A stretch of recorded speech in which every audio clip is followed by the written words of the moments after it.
On passait en moyenne 3 minutes dans le confessionnal du Padre Pio. Trouvez-vous que ce soit peu? Cela suffisait au Padre Pio pour discerner les dispositions du pénitent et dire ce qu'il fallait. 3 minutes, c'est court, mais on peut dire tant de choses en 3 minutes. Pour parler familièrement, ce n'était pas du baratin.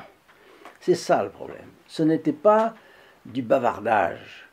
Cela touchait la cible, et cela venait de Dieu également. Et puis la bienheureuse Vierge Marie agissait dans l'âme du pénitent. Du coup, celui-ci n'oubliait plus les mots du Padre, qui lui servaient même de direction spirituelle ensuite. Mais, certains téméraires insistaient pour faire passer le Padre Pio pour fou ou se moquer de lui au moyen de divers subterfuges, et même au confessionnal. Voyez ce qu'ils ont obtenu. Chers amis fidèles du Padre Pio, bonjour, mon nom est Jean Goyard et vous assistez au programme sur les pas du Padre Pio. Aujourd'hui, un os dur à ronger. Oui, le Padre Pio était un. Sachez que son objectif est de faire largement connaître la vie foisonnante de miracles de Saint Pio de Pietrelcina. La mission de ce moine catholique, thaumaturge, c'est-à-dire qui faisait des miracles, est d'arracher les âmes aux griffes du diable. Nous diffusons sa photo gratuitement et franco de port pour amener son influence bienfaitrice dans les foyers. Si vous voulez la recevoir pour vous ou un proche, il vous suffit de téléphoner au 08 05 36 08 47, appel gratuit depuis la France métropolitaine, coût d'un appel local depuis les Dom-Tom et depuis le Canada, composé le 1 844 398 88 67. Cependant, petite annonce, aujourd'hui nous sommes le 24 juillet, donc petite annonce pour ces jours-ci. Pour prendre un repos bien mérité, notre secrétariat pour la France, pour la France et les pays francophones d'Europe, le secrétariat est fermé du 25 juillet au 14 août 2023. Pour se procurer cette photographie à cette période, veuillez donc nous rejoindre directement sur le lien www.st-padrepio.fr. De 1918 à 1925, pendant 7 ans, le Padre Pio a passé au confessionnal en moyenne 15 à 17 heures par jour, ce qui revient à environ 800 000 confessions pour ces 7 ans-là. Entre 1925 et 1931, on pense qu'il a confessé grosso modo 500 000 personnes. Ensuite, on lui a interdit de confesser de juin 31 à juillet 33, donc 2 ans sans rien. Entre 1933 et 1940, pendant 7 ans, les confessions ont repris normalement. Ajoutons donc près de 800 000 confessions. Dans les années 40 et 50, sa santé lui a laissé moins de facilité, il a confessé plutôt 6 heures par jour, soit tout de même presque 900 000 confessions en 20 ans. De 1960 à 1962, le nombre des pèlerins a encore grandi, mais c'est la deuxième période de persécution subie par notre bon Capucin. Je ne sais pas exactement combien de confessions le Padre Pio a entendu entre 1960 et 68, année de sa mort, mais la liste de demandes de confession, rien que de 1962, par exemple, était de 90 000 fidèles, vous voyez. Donc, selon les estimations réalistes, notre bon Capucin aurait donc entendu entre 4 et 5 millions de confessions dans sa vie, ce qui est un apostolat absolument exceptionnel. Exceptionnel et éprouvant. D'autant plus éprouvant que le Padre n'était pas égoïste comme nous le sommes. Il avait fait de la cause de notre Seigneur Jésus-Christ sa propre cause. Chaque péché, chaque offense contre Dieu était une violation de l'ordre sacré et de la loi d'amour établie par Dieu. Donc, violation de l'ordre, c'est vrai, mais chaque péché est un péché contre l'amour de Dieu, indépendamment de la loi, indépendamment si c'est moral, si c'est pas moral. C'est la loi d'amour établie par Dieu. Donc c'était une grande souffrance morale que nous ne pouvons pas vraiment comprendre. Parce qu'il faut être complètement détaché de soi pour comprendre ça. Le Padre Pio était donc confronté à toutes sortes de souffrances. Et répondant à quelqu'un qui s'étonnait de la quantité de confessions qu'il entendait et qui se demandait comment il pouvait y arriver, Le padre avait répondu un jour, « Je n'ai pas un instant à moi, oui, c'est vrai, mais Dieu m'aide efficacement dans mon ministère. Je me sens la force de renoncer à tout pourvu que les âmes reviennent à Jésus et aiment Jésus. » En plus, bien des gens venaient par là, à San Giovanni Rotondo, en raison d'un mondanisme teinté de religiosité, ou plutôt d'une religiosité teintée de mondanisme.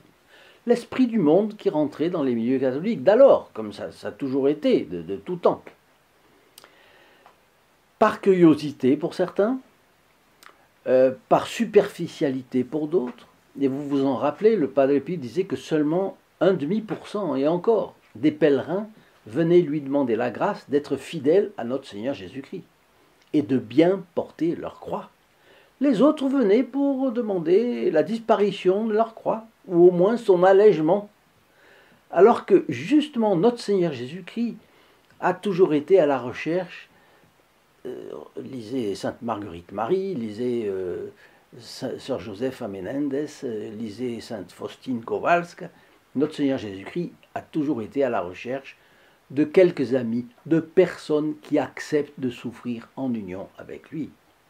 Cette réflexion du Padre Pio me semble extrêmement profonde de conséquences pour nous. Elle est de nature à nous faire progresser dans la vie spirituelle, mais encore faut-il y réfléchir. Voulons-nous progresser dans notre vie spirituelle? C'est la question. Permettez-moi de vous offrir une idée comme ça, vous en ferez ce que vous voulez. Chaque fois que vous choisirez la voie du sacrifice, à travers et en priant le Padre Pio, vous ne pourrez pas vous tromper. Ce sera toujours la bonne voie. Bon, j'ai un exemple de ça. C'est ce qu'ont fait les personnes qui ont réalisé un geste militant pour faire mieux connaître et aimer le Padre Pio. Ce sont les membres du groupe des protégés du Padre Pio. Grâce à eux, la présence bienfaisante et consolatrice du Padre Pio pénètre dans les foyers. Alors pour les connaître, ce qu'ils font, ce qu'ils ont, quels sont les bénéfices spirituels qu'ils reçoivent, je vous invite à cliquer sur le lien affiché sous la vidéo, ici en bas, www.st-padre-pio.fr et vous laissez guider. Vous verrez donc, comme je vous le disais il y a un instant, l'apostolat qu'ils réalisent et les bénéfices spirituels qu'ils reçoivent. Et puis, en plus de ces catégories de gens que j'ai citées, il y avait une catégorie de personnes que nous avons parfois rencontrées dans nos fioretti, pas plus tard qu'il y a moins de 10 jours. C'était des gens qui imaginaient qu'ils allaient trouver le défaut de la cuirasse par lequel on pourrait attaquer le Padre Pio et l'Église par la même occasion. Ils venaient pour se moquer de Dieu. Alors je vous ai raconté récemment comment un ménage de francs-maçons, venu pour prendre des photos du Padre Pio, dans l'idée de les publier dans je ne sais quel magazine satirique, avait été stupéfait de voir la physionomie du Padre Pio sous les traits du Christ pendant sa passion. Eh bien, aujourd'hui, nous voyons deux autres francs-maçons, deux hommes, fiefés athées, farouchement opposés à Dieu et à l'Église catholique, sans scrupules, sans honneur. Ils sont membres d'une loge maçonnique, donc adeptes d'une secte agressive, comme vous allez le voir. Ils croient avoir fait une trouvaille. Chacun de leur côté, ils feront une fausse confession au Padre Pio pour des péchés tout simplement inventés. Des péchés qui pourraient, selon eux, résulter en gêne, malaise, ridicule pour notre bon capucin.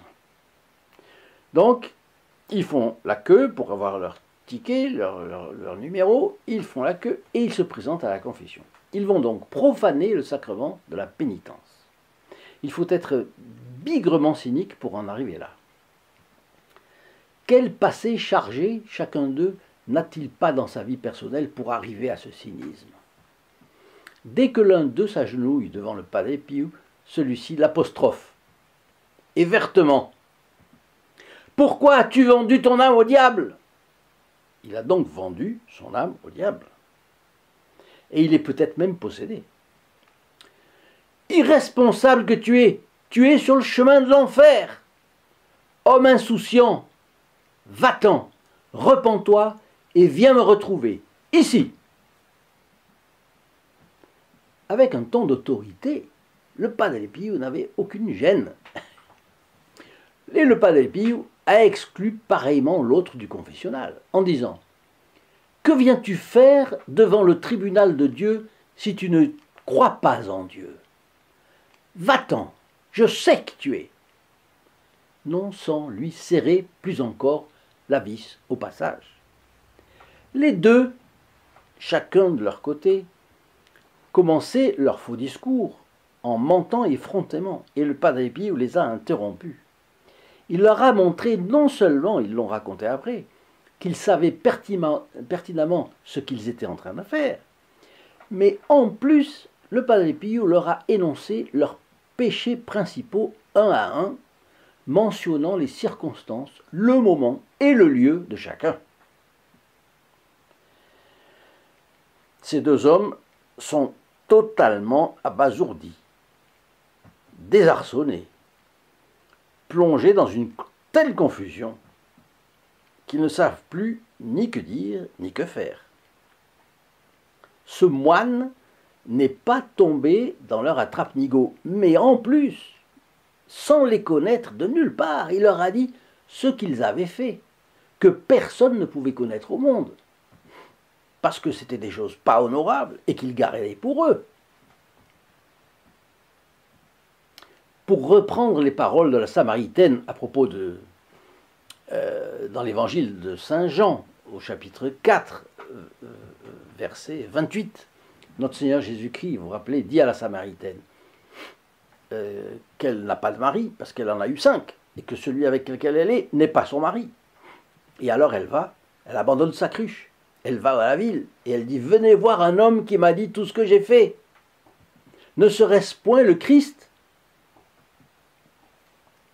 Donc, pour nos deux francs-maçons, c'est le choc salutaire. S'il m'a dit tout ce que j'ai fait, cela veut dire 3 choses. Bon, 1, c'est un prophète. C'est un homme qui scrute les consciences. C'est un homme extraordinaire. C'est quasiment un ange. Bon. Mais un prophète, un messager, envoyé par qui? Par Dieu, évidemment. Par qui peut-il être envoyé sur terre, sinon Dieu? Quelqu'un qui est au-delà des hommes. Bon, donc Dieu existe. Pour des athées, ça coince. Et troisièmement, ce que dit ce moine est donc écrit dans le grand livre de la vie.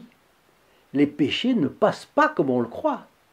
Vous vous rappelez, David, mon péché se dresse à chaque instant contre moi. Ma vie est sale et je dois la purifier. Je dois la mettre en ordre, sinon, sinon, c'est l'enfer, comme le dit le Padre Pio. Sinon, c'est l'enfer. Alors, je vais vous dire ce qui s'est passé avec ces deux hommes. Auparavant, si vous avez aimé cette vidéo, n'oubliez pas de le dire et de partager cette vidéo avec vos amis et vos relations. Laissez-moi aussi vos commentaires, ce que ça suggère comme idée dans votre esprit, et puis vos questions si vous en avez. J'y répondrai. Chaque fois que vous partagez une vidéo, non seulement vous entrez dans les intentions de la messe du vendredi à midi, mais les personnes qui la reçoivent par ce moyen reçoivent pareillement les bénéfices de cette messe. Donc vous êtes un trait d'union entre les âmes et le Padre Pio. Et puis venez aussi me rendre visite sur le lien www.st-padre-pio.fr. C'est en bas dans la description de cette vidéo ici. Alors, pour terminer, que sont devenus ces deux hommes cyniques? Eh bien, ils ont été comme exorcisés par le coup de karaté spirituel qu'ils ont reçu du Padre Pio. Et ils se sont concertés. Et puis ils sont arrivés à la conclusion qu'il leur fallait absolument se rendre à l'invitation que le Padre Pio leur avait faite. Tout athée qu'ils avaient été avant.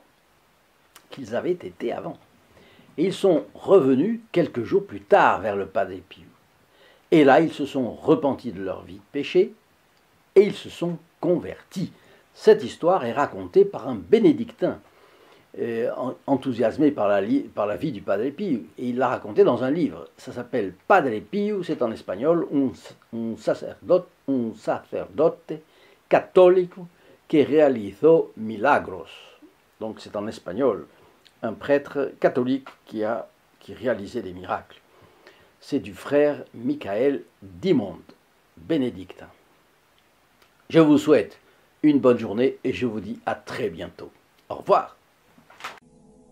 In nome del Padre, del Figliolo e dello Spirito Santo, e così sia. Sia lodato Gesù e Maria, e